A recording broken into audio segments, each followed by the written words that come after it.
죽은 자 가운데서 라는 제목으로 우리가 함께 말씀을 생각해 보도록 하겠습니다. 태어나는 것이 시작이라면 죽음이란 끝남을 의미하는 것이겠죠. 태어남이 생성을 의미한다면 죽음은 소멸이겠고요. 한 인간의 태어남이 주위 사람들에게 기쁨과 소망을 준다면 죽음이란 남은 자들에게 슬픔과 절망을 안겨줍니다. 그래서 일반적으로 태어남과 죽음이란 완전히 서로 반대되는 개념으로 우리가 이해를 하고 있죠.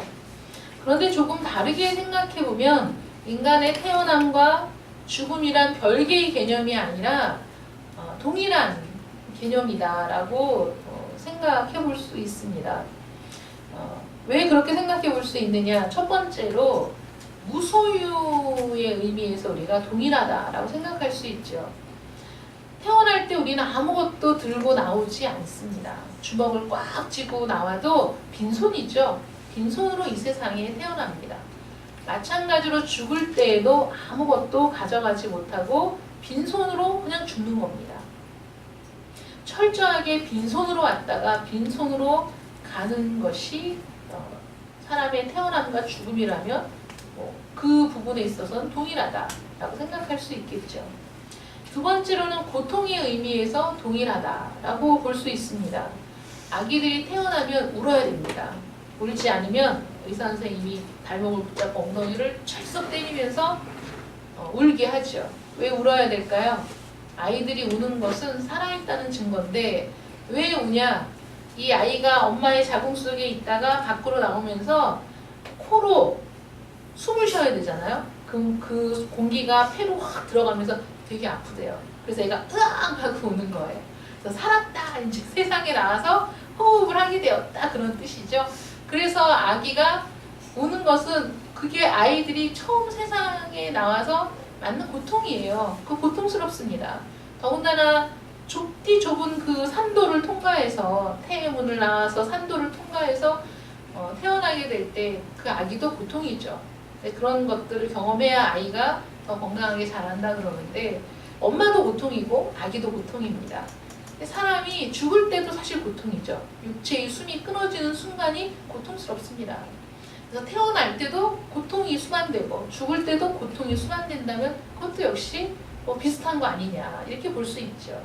세 번째로는 누군가의 도움이 필요하다는 거죠. 태어날 때 누군가의 도움이 필요해요. 태어날 때 누군가는 받아줘야 되고 누군가는 탯줄을 잘라줘야 하고 씻겨야 되고 젖을 물려야 되고 그래야 아이가 생명을 유지할 수 있는 것이죠. 사람이 죽을 때에도 마찬가지로 누군가의 도움을 받아야 돼요. 누군가는 그 시신의 눈도 감겨주어야 하고 그 시신을 닦아주어야 하고 수의를 입혀야 하고 장례식을 치러주어야 합니다. 인류 역사 이래로 자신의 장례식을 스스로 치른 사람이 있을까요? 없습니다. 누군가의 도움이 필요하다는 측면에서 태어남과 죽음이 동일선상에 있다라고 볼 수 있는 것이죠. 네 번째로 고독한 거예요. 모든 사람은 고독합니다. 태어날 때도 고독하고 죽을 때도 고독해요. 태어날 때도 혼자 태어나는 거고 죽을 때도 사실 혼자 죽는 거죠. 아무리 사랑하는 사람이 옆에 있어도 혼자 죽음을 맞이해야 되는 겁니다. 근데 그것은 절대적인 고독감이기 때문에 사람들이 군중 속의 고독이라는 게 사람들이 많이 있어도 때로는 굉장히 고독할 때가 있잖아요. 그게 자기 자신이 철저하게 혼자라는 생각 때문에 느껴지는 절대적인 고독감인 거예요. 태어날 때 혼자 태어나죠. 죽을 때도 혼자 죽습니다. 자기 벌거벗은 육체를 그냥 송두리째 맡겨야 돼요. 태어난 아기도 벌거벗은 몸을 그대로 보이고 태어나고 사람이 죽어도 그냥 자신의 육체를 그냥 맡기고 가는 거죠. 그래서 그 시신을 닦고 뭐 할 때 자기는 뭐 아무것도 할 수 없는 것이잖아요. 그래서 절대적인 고독이 있다는 거예요. 사람은 태어나고 죽을 때.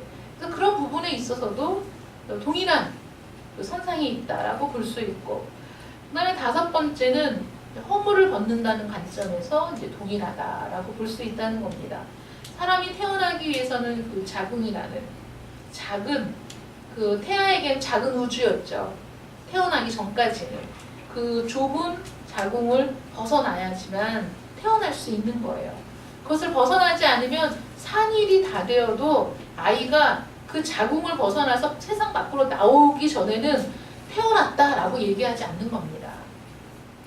그 과정을 통과해서 나와야지 태어났다라고 얘기하는 것이죠. 자궁이라는 허물을 완전히 벗어날 때가 태어난 시간입니다.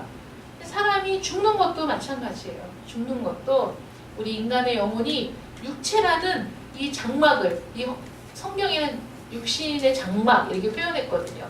이 육신이라는 장막, 육체라는 이 허물을 벗어 던지고 떠나는 거예요. 그게 죽음입니다. 이 육체를 벗어나지 못하면 죽는 것이 아닌 것이죠. 그래서 그 식물인간이라고 하는 것이, 육체는 정말 꼼짝도 못하고 의식도 없는데 생명만 부지하고 있는 그런 상태가 식물인간 아닙니까? 그 영혼이 육체의 장막을 벗어나지 않으면 죽음도 사실 죽을 수가 없는 거예요. 벗어나야 죽는 겁니다. 그런데 그렇게 허물을 벗는다는 것, 그 자궁을 벗어난다는 것, 육체의 장막을 벗어난다는 것은 둘 다 새로운 존재를 위한 옷을 갈아입는 것이죠. 죽음이 끝이 아니기 때문에. 그래서 마지막으로, 죽음이 끝이 아니라면 마지막으로 그 삶이 확장된다는 뜻에서 태어남과 죽음이 동일한 의미가 있다는 거예요. 아기가 태어나면 좁디 좁은 그 작은 공간에서 벗어나서 이제 그 삶이 확장되는 거예요. 인간관계가 확장되죠.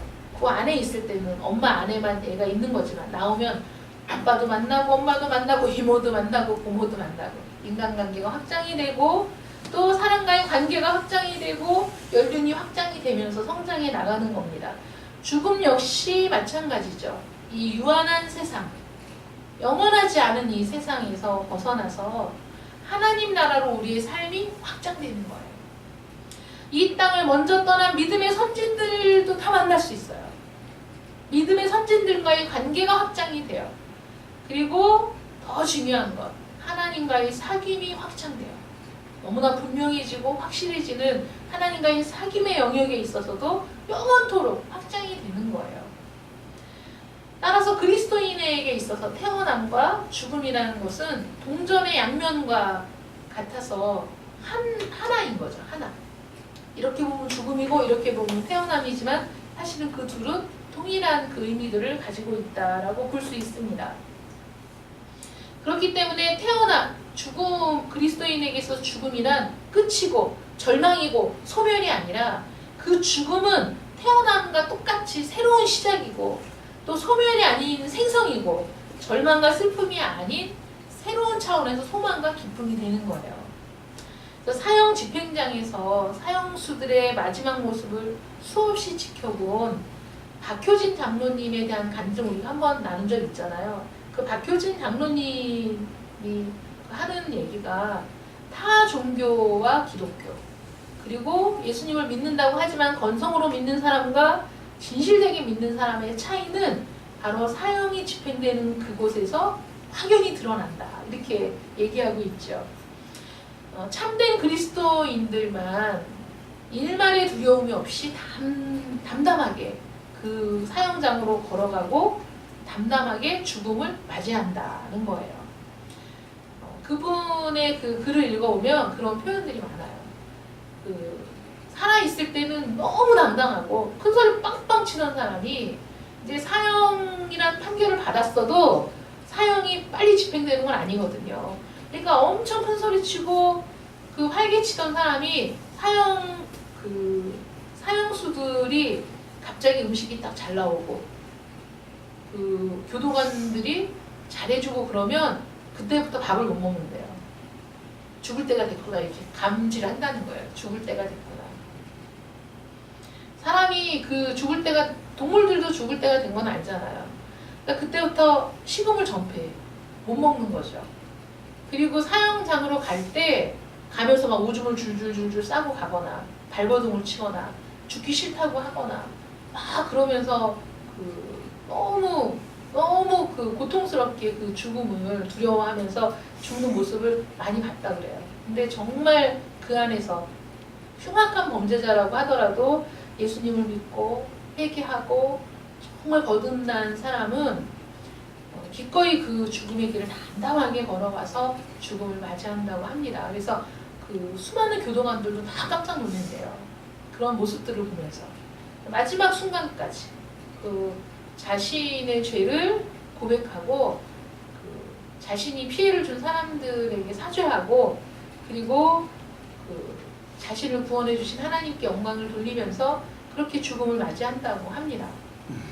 그 사형수들이 그 죽음을 끝이라고 생각하지 않기 때문에 그 죽음이 마지막이라고 생각하지 않기 때문에 내가 육체는 죽지만 내가 이제 죽은 이후에 내 영혼은 하나님과 함께 영원토록 살게 될 것이라는 소망을 가지고 그 두려움을 이겨내고 기꺼이 그 죽음의 현장에서 담대하게 하나님을 찬양하면서 죽을 수 있다는 것이죠.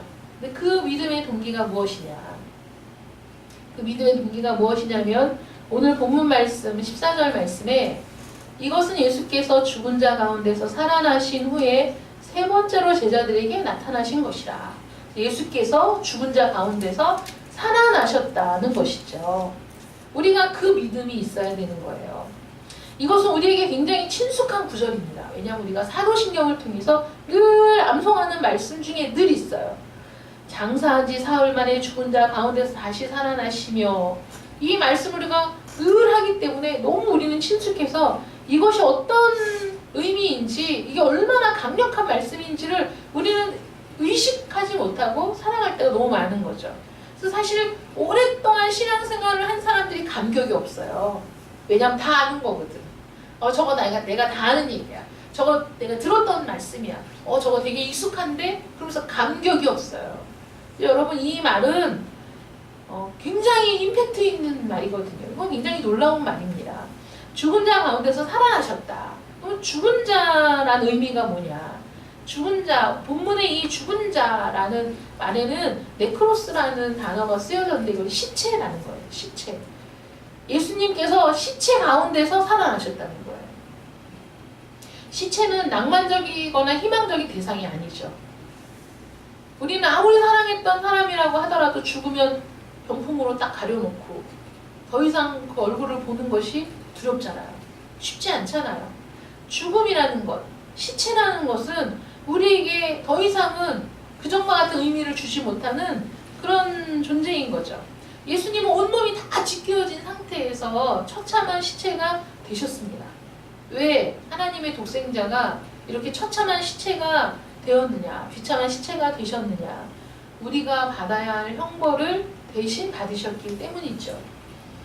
죄의 싹은 사망이기 때문에 모든 죄인은 하나님 앞에서 다 죽어서 시체가 돼야 돼요. 다 죽어야 돼요. 죄값으로.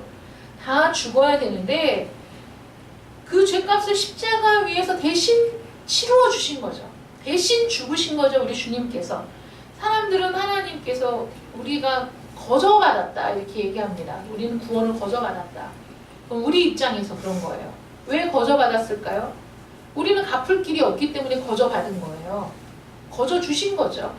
그런데 하나님 입장에서 보면 거저가 아니에요. 왜냐하면 독생자 아들을 죽게 했잖아요. 값을 치루었잖아요. 그것도 어마무시한 값을 치른 거기 때문에 하나님 입장에서는 엄청난 값을 지불하신 것이고, 우리는 그 값을 지불할 능력도 없고 아무것도 없기 때문에 우리를 사랑하셔서 대신 값을 지불하셨기 때문에 하나님의 입장에선 거저가 아닙니다. 우리는 거저지. 왜냐하면 우리는 죽었다 깨나도 우리 스스로는 구원을 이룰 수도 없고 우리는 값을 지불할 수도 없는 존재니까, 우리는 죽어서 영원한 멸망으로 가야 될 그런 사람들이었기 때문에 우리는 거저 받을 수밖에 없는 거예요. 그러니까 그게 너무나 놀라운 은혜여야 돼요. 너무나 놀랍고 너무나 정말 그 은혜를 우리는 감격함으로 살아야 되는데, 너무 익숙해가지고 거저받았다는 말도 그냥 우리는 아무렇지 거저받았지 뭐 이렇게 얘기하지만, 여러분, 이게 거저받았다는 게 우리가 어떤 사람에게 은혜를 입어도 평생 그걸 기억해야 되는데 그 정도의 은혜가 아니라 생명을 주신 은혜거든요. 우리는 정말 그 은혜가 감격스러워야 되는데 익숙해. 죽은 자 가운데서 살아나셨다는 것도 너무 익숙해. 늘 하다 보니까. 근데 이건 익숙한 게 아니에요. 그럼 예수님께서 우리를 대신해서 시체가 되시는 것만으로 모든 게 끝났습니까? 그 모든 게 끝났다면 우리에게 별다른 의미를 주지 못하죠. 우리는 그냥 감사할 수는 있지. 야, 우리를 대신해서 죽기까지 하셨네. 고맙다. 끝이잖아요. 그 이상의 의미가 없다면 그것은 우리에게 큰 감동을 주는 것도 아닙니다. 우리를 대신해 죽으심에 대해서 우리가 감사는 할 수 있겠지만 영원한 구원자가 될 수는 없는 것이죠. 그래도 오늘 본문 말씀에 예수님께서 죽은 자 가운데서 살아나셨다. 이렇게 증거하고 있는 거예요. 죽은 자 가운데서 살아나셔서 제자들에게 세 번째 보여지신 거예요. 그러니까 제자들이 한 번 보고 두 번 보고 세 번째 봤기 때문에 예수님이 살아나셨다는 걸 부인할 수가 없어요. 주님이신 줄 아는 거로 그들이 아무 말도 하지 못했던 그 순간이 있지 않습니까? 그러니까 예수님이 죽은 자 가운데서 살아나셔서 제자들에게 이렇게 보여지신 것은 예수님의 부활이 이거는 허무맹랑한 말이 아니고 이거는 한두 사람이 잘못 본 게 아니라 이건 분명한 사실이라는 것을 보여주신 것이죠. 다른 시체들은 다 시체로 그냥 썩어가고 있는데 그 중에 예수님의 시체만 일어나신 거예요. 한 번 벌떡 일어났다가 다시 그냥 넘어진 게 아니에요. 영원히 일어나신 겁니다. 십자가에서 죽으신 예수님이 하나님에 의해서 영원히 살아나셨기 때문에 그 죽음이 우리에게 참된 의미가 된 거예요. 우리는 어차피 죽을 사람인데 내 대신 죽으시고 끝난 것이 무슨 의미가 있겠어요? 우리는 어차피 죽어서 멸망당할 존재인데 예수님이 그 죄값을 치르고 죽으시고 다시 살아나셨기 때문에 우리도 그 안에서 다시 살아날 소망을 갖게 되는 것이죠. 예수 안에 있으면 예수님이 죽으심에 우리도 죽은 걸로 하나님이 인정해 주시고 우리 주님이 그 죽음 가운데 일어나셨기 때문에 우리도 이 육체는 죽을지언정 다시 살아나게 될 것이라는 소망을 갖게 된다는 거예요. 그래서 그 죽으심이 의미가 있는 거예요. 십자가가 우리에게 그래서 놀라운 의미가 있는 겁니다. 우리가 이 땅에서 우리의 육체의 연한이 다 돼서 우리의 호흡이 멎고 죽는 그 순간이 마지막이 아니라는 거예요. 끝이 아니라는 거예요. 그래서 우리에겐 죽음이 절망이 아닌 거예요. 이 땅에서 우리가 죽었을 때 우리는 그리스도 안에서 육체의 허물을 벗고 이 육신의 장막을 벗고 영원한 생명이 시작되는 순간이라는 거예요. 그래서 우리가 죽음 앞에서 슬퍼하지 않을 수 있는 거예요. 그래서 제가 가장 괴로운 게 그 예수님을 믿지 않고 죽은 사람의 장례식장에 가는 게 제일 마음이 불편하다니까요. 뭐라고 위로를 해줄 수가 없어. 여러분 그래서 우리 부모님이 그 예수님을 믿고 구원받았다는 게 그 어떤 것보다도 가장 기쁘고 감사해야 될 일이에요. 제가 그 전에 이제 신강교회 목사님이 장례 예배를 드리라고 저를 보냈을 때 제일 먼저 물어본 게 그분의 이제 친정 어머니가 돌아가셨거든요. 예수 믿는 분이냐고 그거부터 물어봤어요. 왜냐하면 예수 믿지 않은 분은 분명히 구원받을 길이 없어요. 그런데 가서 뭐라고 위로를 해줄 수 있겠어? 뭐라고 얘기를 할 수 있겠어요? 그 부분 여러분 우리가 장례식장에 가서 좋은 데 가셨을 거예요. 그런 말 하면 된다 그랬어요? 안 된다 그랬어요? 그러면 안 된다 그랬어요. 예수님 믿지 않은 사람이 좋은 데 갈 수 없거든요. 우리 마음대로 좋은 데 가셨을 거예요. 이렇게 얘기하면 안 된다 그랬죠. 많은 사람들이 죽음 이후에 대해서 염려하기 때문에 여러분 장례식장 가보세요. 제가 장례식장 가서 그 말을 안 들은 적이 없는 것 같아요. 장례식장에 가면 가족들이 뭐라고 얘기하냐면 하나같이 돌아가실 때 얼마나 편안하게 돌아가셨는지 몰라. 돌아가셨는데 얼굴이 얼마나 예쁘던지 살아있는 사람 같아. 얼마나 그 얼굴이 평안한지 아마 좋은 데 가셨을 거야. 이렇게 얘기하죠. 이게 하나님을 믿지 않는 사람, 예수를 알지 못하는 사람도 죽음 이후에 대한 일말의 두려움과 염려가 있기 때문에 자신이 사랑하는 부모님이, 가족이 죽은 이후에 좋은 데 갔으면 하는 마음, 좋은 데로 갔을 거라는 희망, 이런 것들이 있어서 그렇게 얘기하는 거지만 예수님을 믿지 않은 사람이 죽었다 깨라도 좋은 데 갈 수는 없는 거죠. 우리가 입 바른 말을 하면 안 돼요. 좋은 데 가셨을 겁니다 라고 얘기하면 안 돼요. 그래서 장례식장에 갔을 때 믿지 않는 불신자의 장례식장에 가는 건 마음이 아픈 거예요. 기도해야죠. 남은 가족이 예수님을 믿고 구원받기를. 그래서 예수님을 믿는 사람만이 죽음 이후의 세계가 절망이 아니고 소망이기 때문에, 새로운 삶이 시작되는 것이기 때문에, 예수님이 죽었다가 살아나셨기 때문에 우리가 그 살아나심에 함께 할 수 있다는 그 소망이 우리에게 있는 겁니다. 그래서 우리가 십자가를 바라보면 예수님의 죽으심만 보는 게 아니라 예수님의 죽으심 플러스 영원한 생명, 예수님의 고난 플러스 영원한 소망이 십자가에 다 보여지는 거예요. 예수님이 우리에게 영원한 생명을 주시려고, 영원한 소망이 되시려고, 영원한 구원을 주시려고 십자가에 죽으신 거거든요. 그리고 죽으신 것으로 끝난 게 아니라 다시 살아나셨다는 거죠. 죽은 자 가운데서 다시 살아나셨다는 의미가 이렇게 놀라운 의미가 있는 겁니다. 그러면 우리가, 그리스도인인 우리가 십자가를 붙잡는다, 십자가를 따른다는 건 어떤 의미가 있는 것일까요? 십자가의 삶을 추구한다는 건 어떤 삶이어야 할까요? 주님께서 명령하신 말씀이 있죠. 날마다 제 십자가를 지고 따르는 자가 제자라는 말씀을 하셨는데, 날마다 십자가를 진다는 게 무엇을 의미하는가? 우리는 그 어린 아기가 엄마의 그 자궁을 벗어나서 새로운 세계로 들어가서 새로운 삶을 시작하듯이, 우리는 우리 육체의 소욕에 매여 있는 육체의 모든 일들을 버리고, 날마다 버리고 하나님이 말씀하신 것들을 붙잡는 삶을 살아야 된다는 거예요. 우리 갈라디아서 말씀 요새 큐티하고 있잖아요. 육체의 소욕을 버리고 성령의 소욕을 따르는 삶이야말로 십자가를 따르는 삶인 것이죠. 왜냐하면 그것은 힘든 일이기 때문에 그래요. 육체의 소욕은 버리고, 길을 쓰고 추구하던 모든 것들 중에 진리가 아닌 것들은 다 버리고 진리를 추구하는 삶, 그리스도에 의해서 내 삶이 진리를 향해서 계속 확장되어가는 그런 삶을 살아야 된다는 것이죠. 요즘에 여러분들이 뉴스를 통해서 심심치 않게 갑질 논란에 대해서 뉴스가 계속 나오고 있잖아요. 그 사람들이 있는 자들에 대한 편견, 야, 있는 사람들은 다 그래. 심지어 중소기업 사장의 아들까지도 그 항공인회에서 갑질을 하는 걸 보면서 정말 돈만 있으면 사람들이 이렇게 될 수 있나, 이런 생각이 들잖아요. 그런데 그 편견을 깨부순 아주 특별한 분이 화제가 되고 있습니다. 제가 이렇게 알게 된 이유는 우리 전영주 안수 집사님이 옛날에 오뚜기 그 회사 창업해갖고 처음 시작할 때 거기 다니셨대요. 그래서 오뚜기에 대한 각별한 애정을 갖고 계셔요.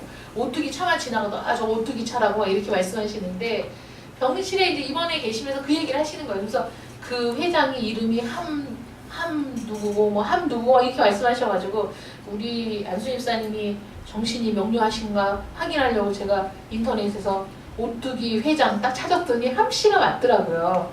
이름이 맞더라고. 그 함태호 명예회장을 그 프로필을 딱 봤는데 개신교라고 딱 종교가 명시되어 있는 거예요. 그러니까 개신교는 기독교산, 천주교가 아니고 기독교. 그래서 이분이 기독교인이었어? 그래서 제가 관심을 가지고 살펴봤어요. 그분에 대해서. 그랬더니 정말 놀라운 일들이 있는 거예요. 어떤 게 있냐면, 여러분 보세요. 작년 9월에 이분이 돌아가셨거든요. 그래서 고 함태호 명예회장이라고 얘기하는데, 장례식장에 어린 학생들이 조문객으로 많이 온 거예요. 그러니까 이분이 했던 일들이 너무나 많은데, 이게 여러 가지 그냥 우연치 않은 경로로 이게 드러난 거지, 이거를 뭐 광고를 하거나 자기 회사를 위해서 사용한 일이 한 번도 없는 거예요. 그래서 조문객들이, 어린 학생들이 나타나가지고 무슨 일인가 하고 보니까 그 선천성 심장병을 가지고 이제 태어났는데, 너무 가난해서 치료비가 없어가지고 그 정말 죽을 수도 있는 상황에서 이 고 함 명예회장이 그 아이들의 수술비를 지원하면서 새 생명을 얻게 된 학생들이 조문객으로 장례식장에 나타난 거예요. 그래서 이제 그 기자들이 그 추적을 해보니까 92년에 우연한 계기로 수술비가 없어서 수술을 못하는 선천성 심장병 어린이를 후원하기 시작하면서부터 그때서부터 계속해서 후원을 해준 게 4,242명의 어린이를 도와줘서 수술을 할 수 있도록 해주었고요. 대학생 장학금 지원 등 각종 지원 사업을 은밀하게 펼치다가 지난해 11월에는 장애인 미랄복지재단에 315억 원 상당의 주식을 넘겨줬어요. 그 주식이 계속 오르면 가치는 계속 늘어나는 거잖아요. 별세하기 3일 전에는 1,000억 상당의 주식을 오뚜기 재단, 그 일을 하는 재단에 기부하셨고 남은 주식은 장남인 함영준 회장에게 전액 물려줬어요. 그런데 요즘 대기업들이 상속세 안 물으려고 얼마나 편법을 동원해가지고 그런 것들이 드러날 때 굉장히 사회적으로 지탄을 받잖아요. 근데 이 아들인 함영준 회장은 상속세를 계산해보니까 1,500억 원이래요. 근데 그 1,500억 원에 달하는 상속세를 줄이기 위한 꼼수를 쓴 것이 아니라 그거를 정당하게 세무신고를 마치고 1,500억 원을 5년 동안 분할 납부하겠다고 해서 그 첫 번째 납부를 했다고 그래요. 그러니까 그게 이제 알려지면서 그 경제신문 이런 데서 그게 이렇게 보도가 나기 시작하면서 정말 대단한 사람이다. 여러분 그 부치인의 믿음의 삶이 자녀에게로 이어지면서 저 정말 대단한 거거든요. 그게. 근데 그런 삶을 산다는 것이 너무 내가 한 것도 아닌데 그분이 개신교라는 자기의 종교를 확실하게 밝히고 그런 선행을 했다는 게 그렇게 마음에 뿌듯할 수가 없는 거예요. 더군다나 이 한 명예회장의 경영 원칙이 사람을 비정규직으로 쓰지 말아라. 그게 경영 원칙이었대요.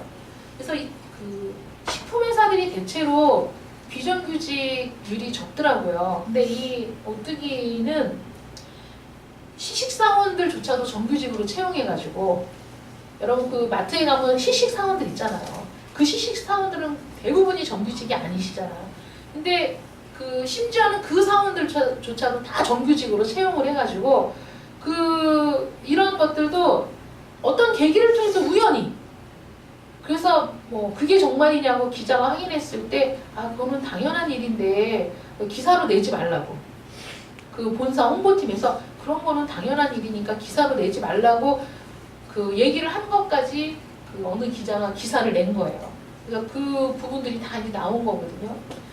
그 1,800명의 시식사원들이 그 마트 같은 데서 일을 하면 사람들이 뭘 이상하게 생각했냐면 다른 사람들은 그냥 자기 일만 마치면 그냥 가는 거잖아요. 이 사람들은 뒷정리에 자기네 제품이 잘 보이는 곳에 있는지 확인하고 우리 제품이 왜 밀려 있냐고 막 항의하는 게 그 오뚜기에서 나온 시식사원들밖에 없다는 거예요. 왜 저 사람들이 왜 저러나 무슨 강압이 있나 회사에서 그렇게 보니까 그게 아니라 자기 회사인 거지. 시식사원들도 정규직이기 때문에 그 사람들처럼 그렇게 막 적극적으로 하는 사람들이 없다는 거예요.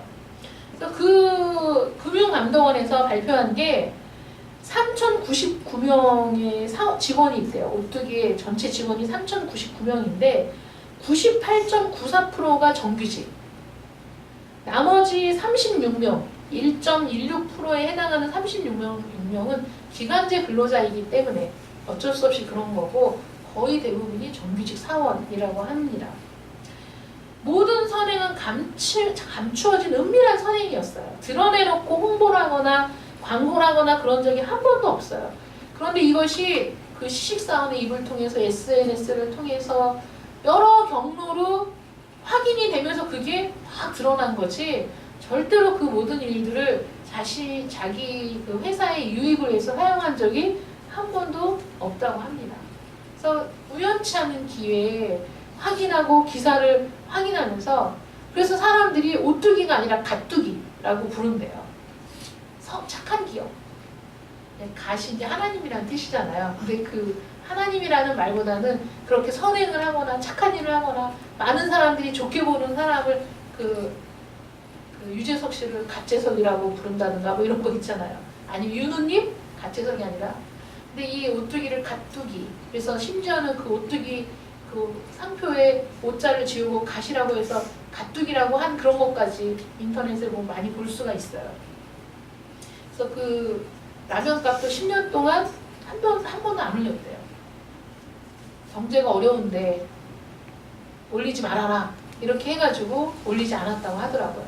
그러니까 많은 사람들이 댓글로 이제부터 삼양 갈아타고 오뚜기로 가야 그렇게 그 댓글들이 많이 달렸는데, 여러분 이런 분의 이 삶이 또 도전이 되는 거예요. 그러면서 야, 우리가 기독교인, 우리가 그리스도인이라는 이름만 갖고 있는 것이 아니라 실제 우리의 삶이 그렇게 그리스도인의 삶이 되어야 되지 않는가.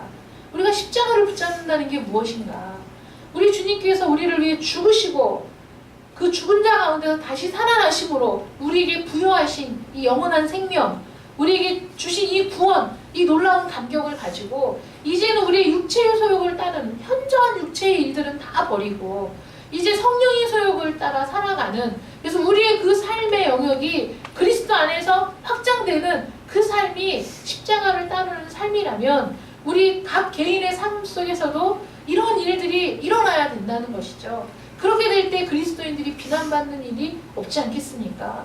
자신의 선행을 드러내는 것이 아니라 마땅히 해야 될 일이라고 생각하고 자신이 할 수 있는 능력 안에서 그 일들을 감당하는 사람들이 늘어날 때 이 사회에서 그리스도인들에 대한 불신이 사라지고 그리스도인들에 대한 비난이 그치는 것이 아니겠습니까? 말이 아니라 삶으로 나타나는 진정한 그리스도인들 되시기를 축원합니다. 아멘.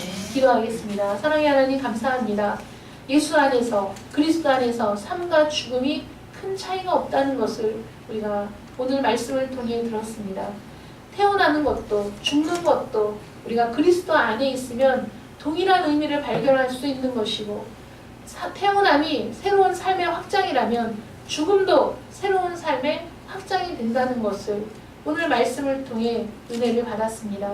하나님, 저희들은 이제 이 육신의 장막을 벗고 하나님을 만날 그날을 바라보며 살아가지만, 그러나 지금 이 땅에서 사는 동안에도 예수와 함께 죽고 예수와 함께 사는 삶이 지속되기를 간절히 원합니다. 육체의 현저한 일들은 다 버리게 하시고 그 십자가의 정신, 십자가의 능력, 십자가의 마음으로 우리가 이 땅을 살아가면서 성령의 소욕을 쫓아 그리스도인으로서의 삶을 확장해 나가는 저희들이 되게 하여 주시옵소서. 말뿐인 그리스도인이 아니라 삶으로 그리스도인임을 증거할 수 있는 저희들 되게 하여 주시옵시고, 이렇게 능력 있는 그리스도인들을 통하여서 우리 그리스도인들의 위상이 높아질 수 있도록 도와주시고, 많은 이들이 우리 그리스도인들을 보고 참된 삶을 살아가는 그리스도인들을 통하여서 하나님을 바르게 알고 예수님께 돌아올 수 있는 그런 기회를 제공하는 우리 모든 성도들이 되게 하여 주시옵소서. 예수님의 이름으로 기도드립니다. 아멘.